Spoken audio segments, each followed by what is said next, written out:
Bien, seguimos en ADN como les habíamos anunciado, con la presencia del fiscal de homicidios, Carlos Negro. Doctor, muchas gracias por estar. Buenas noches, gracias. Sabemos que es su tiempo con todo el trabajo que tiene y le están dando trabajo, ¿no? Sí, sí, sí. Le están dando trabajo. Sarna con gusto. Esta seguidilla, ¿no? de 9 homicidios en 3, 4 días, ¿es una cosa, digamos, puntual o se está consolidando una situación en la que nos vamos a acostumbrar cada vez más a ver homicidios más seguidos y tan seguidos?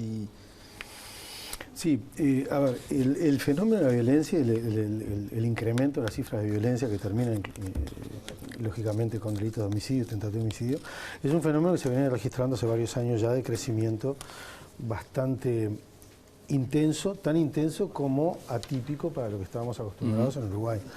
Yo me acuerdo que hace unos años cuando viajaba a algún evento internacional por la Fiscalía, sobre todo con países latinoamericanos, nosotros teníamos 3, 4 homicidios cada 100.000 habitantes por año, que era una cifra envidiada incluso por países como Chile, ¿no? Y hoy saltamos a algunos periodos de 14, 13, que nos pone en un lugar cercano a países centroamericanos o a algunos sudamericanos con altos niveles de violencia, incluso de narcotráfico.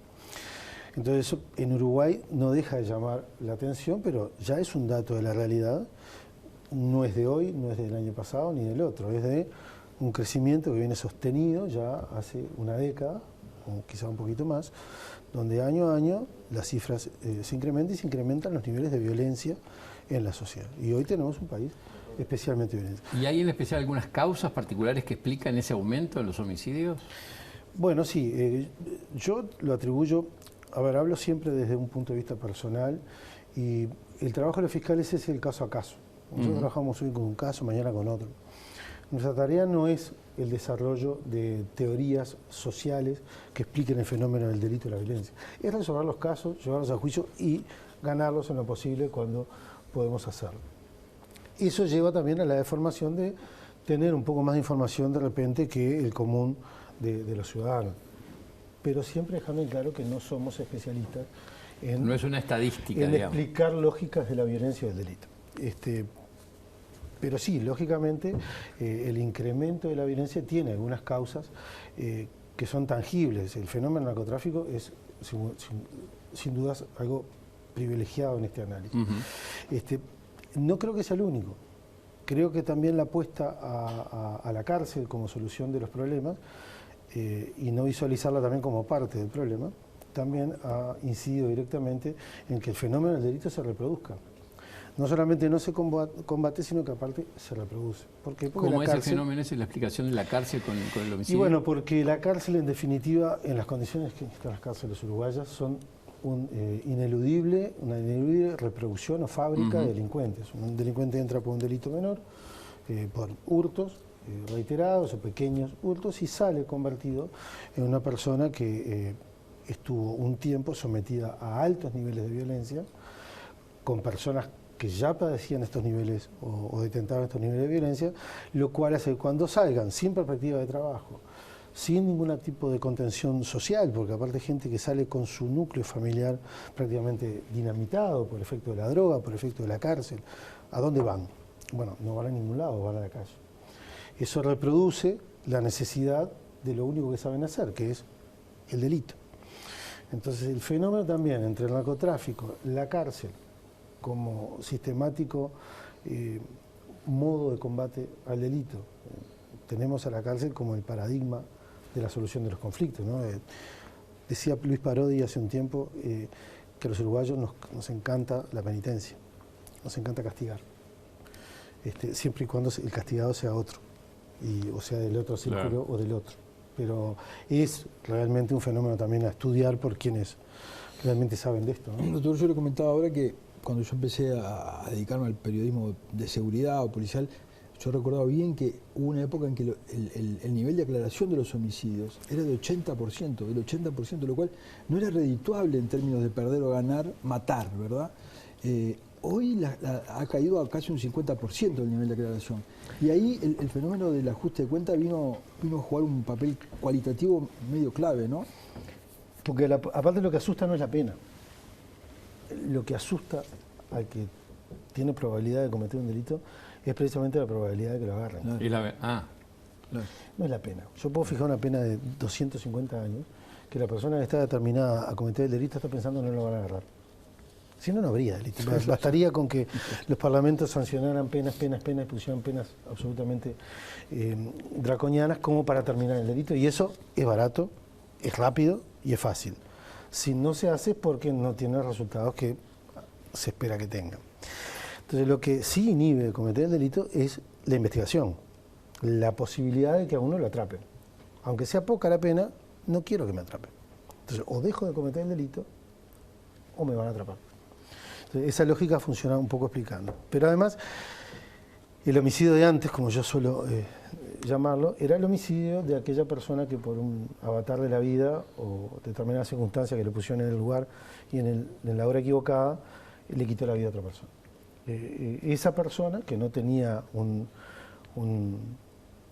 historial de violencia ni delictiva, se vio en esa circunstancia en ese momento y cometió un hecho aislado en su vida. Un problema más resuelto que se termina generando. Así lo definían los con años policías. Yo recuerdo que los policías de homicidio, yo tuve una charla con ellos, en aquella época me decían, En aquella época. el homicidio es un problema más resuelto, decían. Sí. Que terminaba con la vida, Claro. obviamente, de la víctima, pero también terminaba con la vida del propio autor del homicidio, porque generalmente una persona que tiene un oficio, que tenía su trabajo, su familia, etcétera, que veía un día para otro que se le explotaba todo. Entonces, ese homicidio se aclaraba, porque o era el vecino, o era alguien conocido en la zona, o tenía un comercio, o tenía un trabajo, o trabajaba en la fábrica tal, conocido por todo. Hoy, la gran cantidad de homicidios que se cometen en el marco del narcotráfico y de la delincuencia, no solamente el narcotráfico, también está la trata de personas, tráfico de material ilícito, como pueden ser las autopartes o cualquier tipo de mercancía que ingresa en el mercado negro. No solamente drogas, uno dice narcotráfico para también englobar todas las demás actividades delictivas organizadas. Pero lógicamente estos ataques a la vida enmarcados en esos fenómenos de criminalidad organizada hacen que el delincuente o el que comete esos delitos sepa que tiene una forma de no ser atrapado. Tiene un cierto nivel de protección, digámosle, para no ser atrapado. Entonces, Por el ambiente donde se mueve. Por el ambiente donde se mueve, por quién es la persona que muere. Claro. A veces el que muere también es otra persona que está vinculada a la misma organización o a otra organización de similares características. Entonces eso lleva también a que el nivel de aclaración sea bastante más dificultoso que los homicidios de antes. Doctor, ¿y qué pasa con los femicidios, con la violencia familiar y los homicidios? ¿También la estadística es creciente y preocupante? Sí, sí. Yo no manejo el número de femicidios porque los femicidios es otra especialidad, otra fiscalía, otras fiscalías las que los investigan y no tengo el fenómeno Está bien, como para explicarlo de forma por lo menos más o menos responsable. Doctor, estos muchachos, ¿no? Todos jóvenes que cometen estos ajustes de cuentas o que hacen de sicarios. ¿Con qué tipo de muchachos se encuentra usted cuando se le pone enfrente y le pregunta y no? ¿Qué tipo de muchacho es? Hay denominadores comunes, más allá de algunas excepciones muy raras y que llaman la atención. Y me refiero a excepciones a una persona, por ejemplo, que tenga un estudio secundario, aunque sea un inicio de un estudio secundario, ya es una excepción. En general son personas que han abandonado muy tempranamente el sistema educativo, que provienen de sectores muy vulnerables, socioeconómicos muy vulnerables. Algunos de ellos también enmarcados en esos sectores de alta vulnerabilidad, también víctimas de violencia en su infancia, de desprotección, de abandono. Bueno, las historias y los continuos de vida que tienen las personas que llegan al sistema carcelario, en definitiva, ¿no? Que es también un patrón y un denominador común. Pero usted nota, cuando se habla de esa fractura social que nos convierte a dos tipos de personas en una misma sociedad, de no reconocer en el otro, de los códigos que no podemos reconocer la sociedad integrada. Hay idiomas. Eso. Hay idiomas que nos cuesta reconocer, incluso los que trabajamos hablando con ellos cotidianamente, con las personas que llegan, me refiero a ellos con las personas que llegan a la Fiscalía en calidad de imputados, ¿no? Que se le hace difícil entenderlo. Se hace a veces difícil entender los términos y es necesario repreguntar a la persona qué quiere decir cuando se refiere a comer. Comer no es comer, no es ingerir alimentos. Comer puede ser algo parecido a hurtar, que tampoco es hurtar. Hurtar y comer es distinto. Entonces hay un nuevo lunfardo, hay digamos. un lunfardo que es permanente creación y con significados a veces muy sutiles, lo cual le da también una cierta elaboración a la terminología que no es improvisada al momento. Viene con acepciones que ya cierto sector del público ya las conoce, las maneja como un lenguaje, que en definitiva eso es el lenguaje, ¿no? Es un receptor y un emisor. En Centroamérica se habla mucho de las maras, las bandas. ¿Acá responde a algo? ¿Hay alguna pertenencia, grado de pertenencia? ¿Se puede percibir algo de eso? ¿O comienzo de algo de eso? Yo por lo poco que sé del fenómeno centroamericano, estamos hablando de organizaciones criminales con altos niveles de estructuras organizacionales. Incluso incluyen profesionales, contadores, abogados, escribanos y toda una maquinaria que de repente no son los individuos que aparecen tatuados en las películas. Esos son los soldados, digamos. Esos serían los soldados, pero atrás hay una organización mafiosa o criminal que tiene niveles de organización bastante complejos y profesionalizados.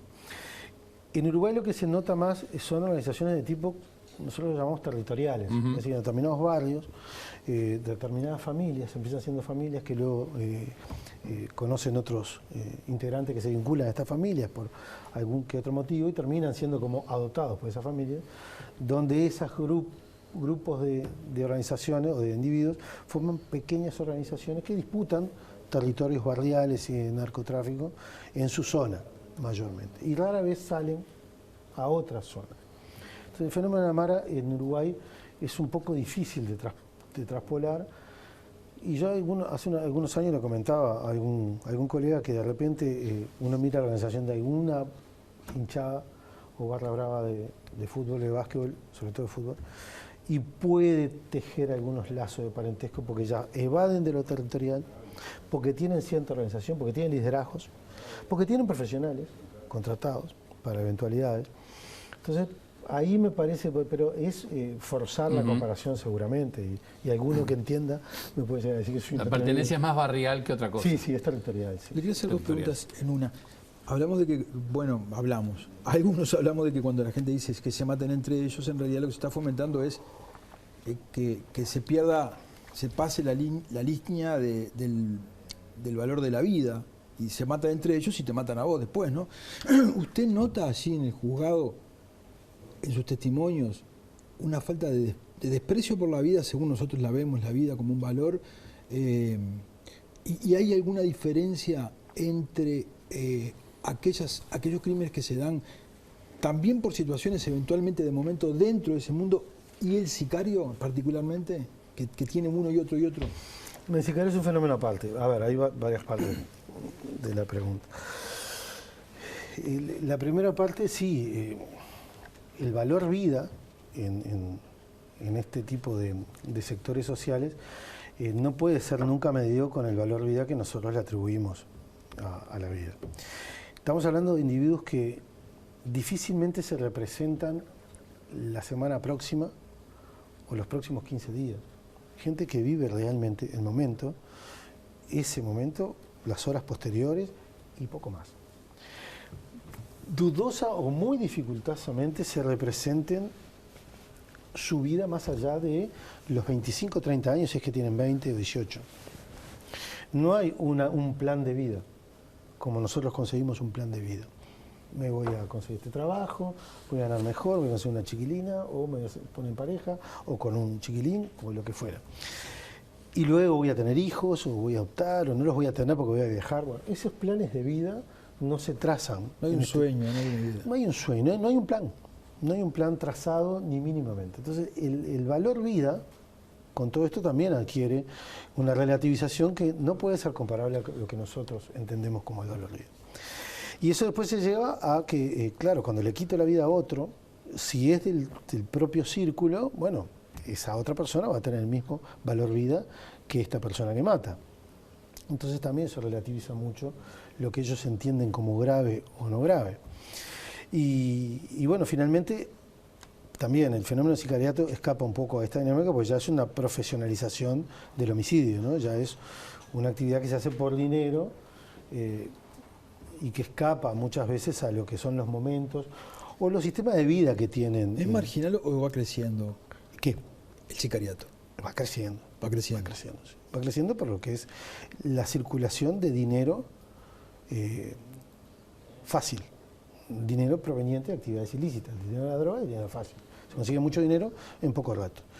Y ese dinero fácil se gasta fácil. Y lógicamente también se gasta en tercerizar el homicidio. ¿Para qué lo voy a hacer yo si lo puede hacer otro por unos pesos? Doctor, ¿qué significa en términos de cárcel un homicidio, en términos generales? Más allá después de los atenuantes o de los agravantes. ¿En cantidad? Sí, en años. Y es muy variable. El homicidio es uno de los delitos que tiene una franja de pena más amplia. Empezamos con 2 años de penitenciaría en su versión más benévola, digamos, en la mínima, y terminamos en los 15 años de mínima de los homicidios muy especialmente agravados, y en las máximas de 30 años, más medidas de seguridad pueden llegar a 15, o sea, 45 años en el guarismo máximo. Entonces tenemos una amplitud muy grande. Igualmente, jurisprudencialmente se notan cauces donde uno puede advertir que en las penas de homicidio van entre los 5 años a los 25, en general. Hay penas de 27, ayer hubo una sentencia de 27 años por un doble homicidio, pero en general se dan penas de 25, 24, 23, 22. Es una pena 17. muy dura, ¿no? Bueno, yo creo que sí, Porque a veces se puede pensar... La consulta siempre es difícil porque uno siempre dice, obtuve, o en este caso la colega, obtuvo una sentencia de 27 años en un juicio. Para mí es una sentencia altísima y es realmente un trabajo muy elogiable de la colega y digno de felicitación, pero podrá venir alguien que diga, nada más. Claro, sí, sí. Yo siempre digo que No hay el nadie periodista que va en la salida del juzgado le pregunta ahí cómo le fue a usted. Bueno, tuvimos una pena de 15 años. Cuando el periodista le pregunta y le dice, nada más, Y ahí ya arruinó el trabajo. ¿Es posible, Sí, claro. esto que usted dice, es posible desde alguna mirada pensar que es mucho? Bueno, en términos de cárcel uruguaya, no hay penas cortas. Para empezar. Es severo el Código Penal uruguayo. La cárcel. Ah, entiendo. El cumplimiento de la pena, la ejecución de la pena en Uruguay, ya determina que no haya penas que sean benévolas. Porque una pena de 3 meses, que uno puede decir una pena muy baja, o la mínima, que se impone en el sistema uruguayo, esa pena que es la mínima de 3 meses, que es un periodo de tiempo corto, con un delito leve, puede terminar arruinando la vida de la persona para siempre. Si no es que termina con la vida de la persona. Porque en la cárcel los índices de homicidio también se han disparado. Entonces hoy, en cada turno de una fiscalía de homicidio, es muy factible que haya un muerto o un homicidio en una cárcel uruguaya. Y estamos hablando solamente de Montevideo, ocurre en todas partes del país. Ese que usted señala es un factor, ¿no? La dureza de la cárcel. Pero, ¿cuál es la lógica? Si estas poblaciones cada vez son más y los homicidios de esta característica son cada vez más, la lógica, su lógica, ¿lo llevaría por el camino de aumentar las penas o lo llevaría por la lógica de no tocar la pena?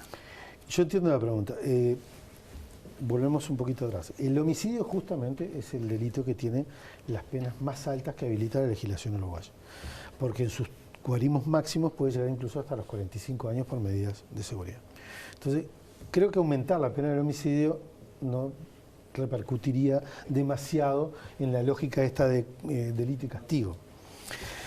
Pero si llevo tu pregunta, Gabriel, a si el aumento del fenómeno delictivo, de los índices de violencia, debe repercutir en las penas, y yo pienso que sí, que ha repercutido. Y creo que eso se ve reflejado en los números, que simplemente hay que consultarlos, pero en mi experiencia personal, yo recuerdo que en el sistema anterior y en aquellos homicidios, los homicidios de antes, que hablamos recién, las penas raramente ascendían a los 12 años, 10 años. Hoy estamos en penas de por encima de los 20 años como penas habituales para delitos de homicidio. Hay 2 delitos en los que han crecido jurisprudencialmente las penas. Y esto ha sido un poco ahora también, no solamente del fenómeno delictivo, sino también de la incidencia del nuevo Código de Proceso Penal. Y esta transparencia del sistema, que el periodista llega en el momento a la información, a la audiencia, y opera como transmisor a la ciudadanía, a la opinión pública, y la opinión pública está pendiente, paso a paso, de qué pasa en el sistema de justicia. Esto se logra con un sistema oral y público como el que tenemos ahora y antes era impensable. Creo que eso ha incidido de alguna manera, que habría que estudiar mejor, en lo que es la jurisprudencia.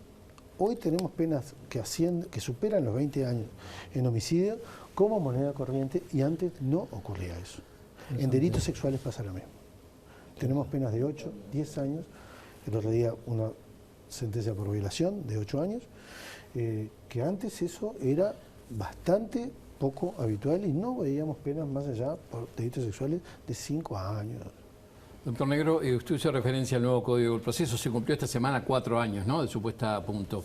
¿Qué balance hace en lo individual en cuanto a el nuevo rol que tiene la Fiscalía allí en la investigación de los delitos, en la persecución penal y demás? Los cambios que generó el Código. Es tan vasto el tema y es tan grande el cambio que supera cualquier conceptualización.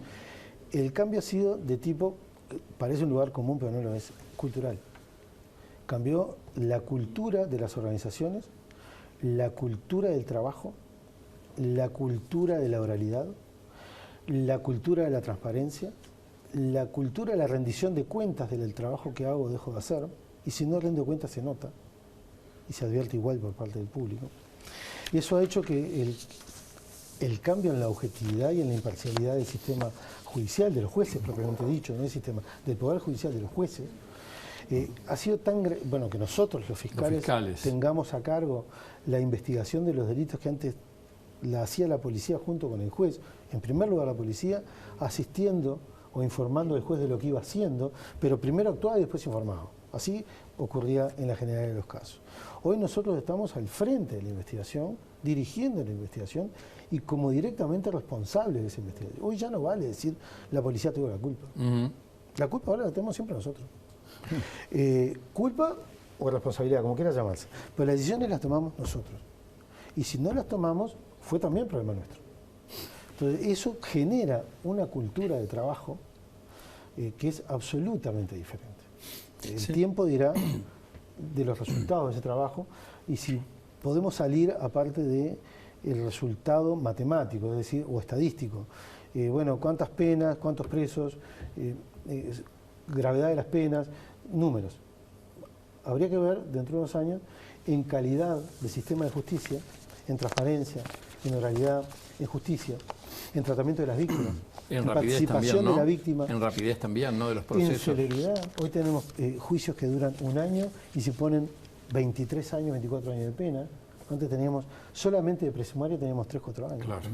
Doctor, se nos fue el tiempo. Una, si puedo responderla de manera breve. ¿Alguna vez sintió comprensión por el homicida? Es difícil que la... A ver, me parece que esto es una deformación profesional. Los fiscales, en general, tenemos un objetivo, que es lograr la imputación, el juicio y la pena. Más allá de que obviamente no andamos imputando inocentes, y cuando nos damos cuenta de que una persona no cometió el delito, tenemos el deber de objetividad que nos aparta de ese camino y no podemos caer tampoco en lo que se llama la visión de túnel, ¿verdad? Tenemos que estar siempre precavidos de no ver una sola forma de ver la situación, las circunstancias. Pero igualmente es difícil que el fiscal, son muy excepcionales los casos en que el fiscal pueda generar ese nivel de empatía que es más propio que el fiscal lo genere con las víctimas. La víctima sí despierta en el fiscal niveles de empatía con bastante habitualidad. Y en el defensor o en el defensor público, supongo yo, nunca lo hice, pero nadie está libre y me puede pasar algún día, no sería malo tampoco, pero supongo yo que les pasa a ellos con los imputados que generan esos niveles de empatía o de comprensión o de justificación incluso. No nos pasa muy habitualmente a los fiscales, debo reconocer. Doctor, ha sido muy amable, siempre es un gusto hablar con usted. Muchas gracias, muy amable. Nos vamos a una tanda y cuando volvamos a la columna de educación financiera, ¿no? La educación financiera. Sí, señor. ¿Por qué me pisa? No, le preguntaba, tenía dudas. ¿De qué seguíamos?